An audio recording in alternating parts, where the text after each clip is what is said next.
I'm Matt Gelka in Washington, where there's a shakeup at FEMA after the now former acting administrator broke with the president and the administration on the future of the agency. Thank you very much, Mr. Chairman. The week started with Homeland Security Secretary Kristi Noem emphasizing to Congress that the Trump administration wants to cut the Federal Emergency Management Agency. President Trump has been very clear since the beginning that he believes that FEMA and its response in many circumstances has failed the American people, and that FEMA as it exists today should be eliminated and empowering states. The next day, FEMA's acting administrator, Cameron Hamilton, told lawmakers things could be done better, but getting rid of FEMA entirely was a mistake. I do not believe it is in the best interest of the American people to eliminate the Federal Emergency Management Agency. By Thursday, Hamilton was out of a job after breaking with the president's view on the federal government's role in disaster management.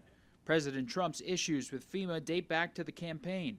He was a constant critic of FEMA's response to hard-hit areas in the path of Hurricane Helene, accusing the agency of mishandling money meant to be used for disaster help. They spent a lot of money on bringing illegal migrants, people that came into our country illegally, and taking them in, and all of the money they've spent, numbers that nobody can even believe. So they don't have any money for the people that live here. A FEMA worker was also fired for telling her team to avoid houses with Trump signs during hurricane aftermath, saying it was part of de-escalation protocol.